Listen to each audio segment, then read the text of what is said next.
The inquiry into grooming gangs descended into fresh chaos yesterday after the only remaining candidate as chair blamed political opportunism and a lack of trust for his withdrawal as an applicant. That makes 2 potential chairs or chairmen have stood down, and when it was last counted, 4 survivors also.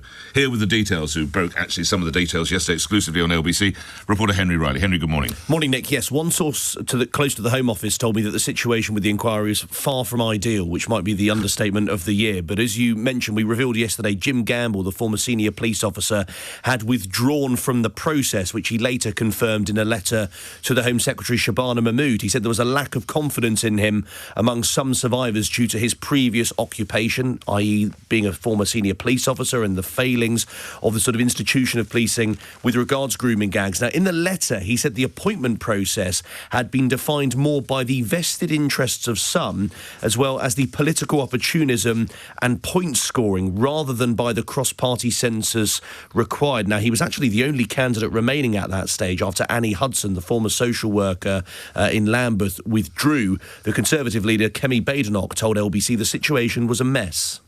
The government's grooming gangs inquiry is clearly collapsing. The survivors have walked out. The people they wanted to appoint as chairs have quit. Clearly, trust is gone. All we've seen is month after month of delay, denial and dysfunction.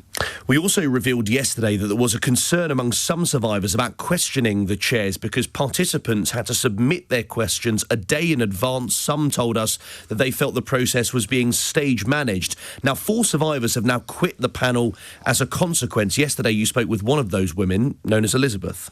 It's predetermined. You can see it a mile off. It's scripted. And also, it's just cover up of a cover up. Every meeting and every email that we've had is basically just drilling into us that we're not allowed to say anything. No one's willing to be honest. Now, yesterday, Minister said those survivors who'd quit were welcome to return to the process. They, however, those 4 women have put out a joint letter saying they'll consider returning if 5 conditions are met. They include the resignation of the Safeguarding Minister, Jess Phillips, the in writing that the inquiry does not widen in its scope, and the survivors being consulted on a new chair, and they're very clear they want a current or a former judge, but that's at odds with the Prime Minister. This was Sir Keir Starmer speaking at PMQs yesterday. At the same time as the inquiry, I was absolutely determined that criminal investigations would go on at the same time.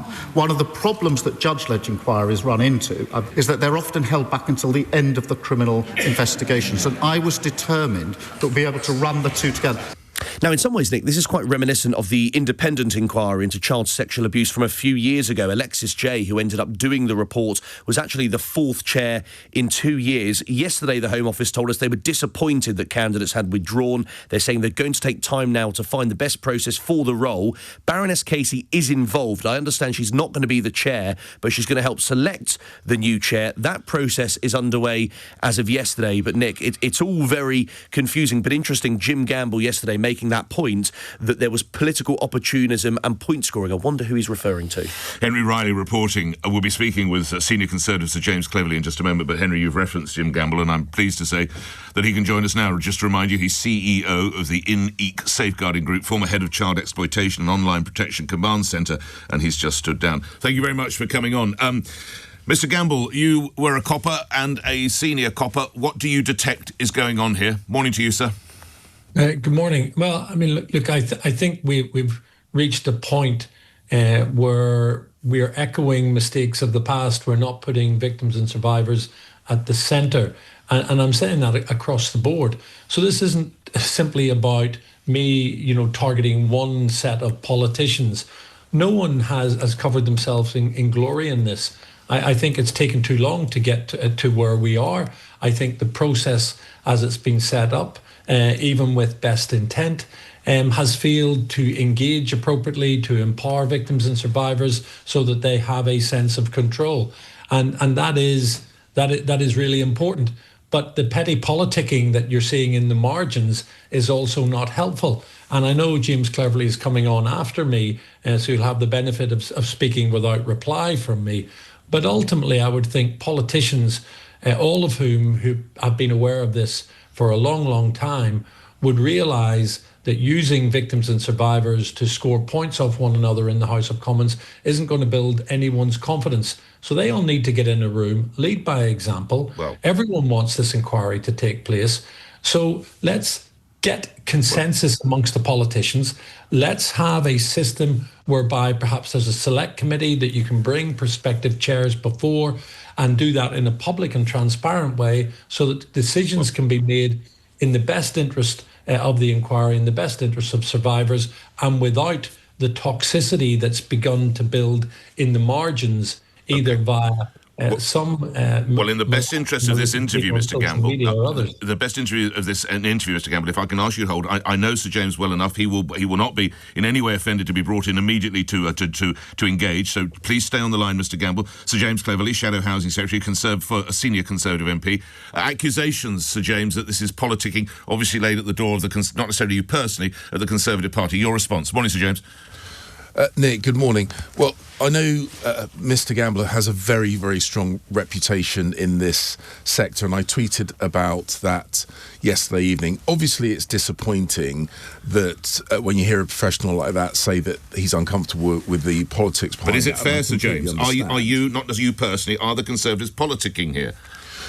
Our job is to hold the government to account. We feel very strongly that they have not conducted this well or professionally at all. They delayed, they did everything to try and avoid a national inquiry. Unfortunately, there have been accusations of bad faith applied towards us. The Prime Minister himself had said that this was... it might not have been the Prime Minister, but senior Labour voices were saying that this was dog whistle to the far right. Oh, no, that was the Prime Minister in January. He said it was jumping on the far right bandwagon, Sir James. There you go. Yep. And so we feel that the government have been dragged to come to where they are at the moment, and unfortunately, they have not set about this in the right way. Now, I'm genuinely sorry that Mr. Gamble has withdrawn from the process, because from what I've heard, I've not worked with him directly, he is a very serious and experienced person in Indeed. this. But when the victims say they want a judge or a former judge, I think they should listen. And if you listen carefully to the clip or the justification the Prime Minister made, he was saying, it couldn't be a judge because often that means the inquiry is at the end of the process. It doesn't have to be. That's a choice. He could choose to do it differently, and we think we should listen to the victims. All right, let's go back to Jim Gamble. Jim, as Sir James has said, surely it is the role of the opposition party, the Conservatives in this case, to highlight the shambles that is in part the creation of this government. But I understand the need for opposition politicians to challenge, and my criticism isn't simply targeted at Conservatives. Many of Conservative MPs have reached out to me throughout this process, and there are good people on all sides. What I'm saying is, I'm not disputing it's taken far too long to get here. I'm not disputing that some people, have had to be convinced to do the right thing. What I'm saying is now that people are here, get in a room. Everyone wants there to be an inquiry. Yep. And I think the issue about who leads it needs to be revisited, because it doesn't matter whether you're a judge, a police officer, a nurse, a social worker, or whomever, whatever your background is, it's about your character. What have you done? What have you achieved? And how can you evidence that you've actually challenged and spoken truth to power in the past? Really appreciate our time. Can I ask you, Mr. Gamble, can Jess Phillips be in that room, just lastly and briefly? Is she still fit to hold the post as Minister?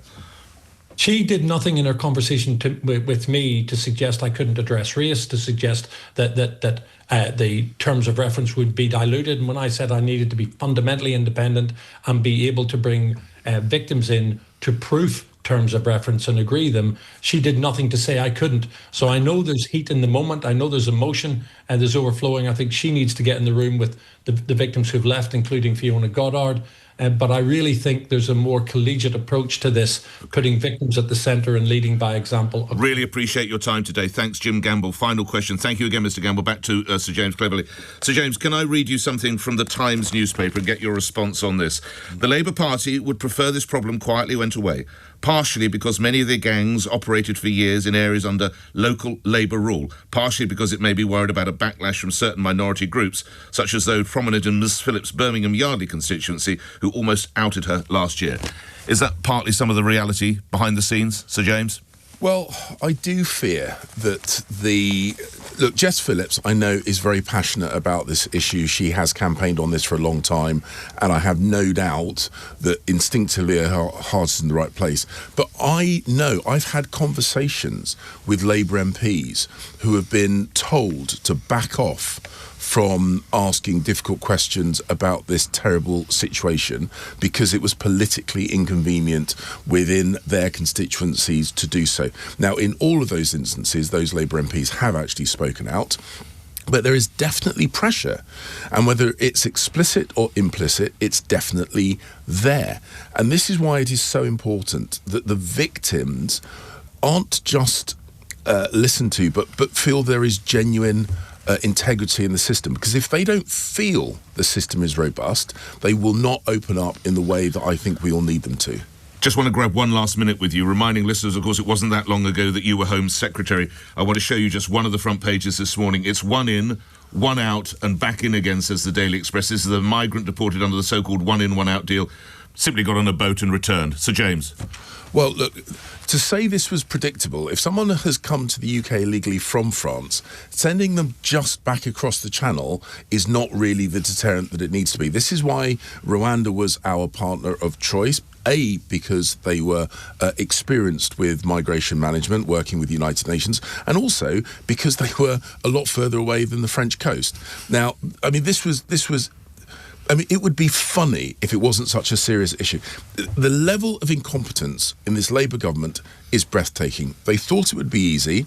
It never was easy. They didn't have a plan, and now they've been found out. And unfortunately, all the smoke and mirrors that we're seeing from the Home Office is not going to hide the fact that they have totally failed when they thought it was going to be so easy. Sir James, thanks for your help on both those issues. Sir James Cleverly, Shadow Housing Secretary, of course, former Home Secretary. We are going to come to the border farce, which is the reality of the one in, one out, one big joke.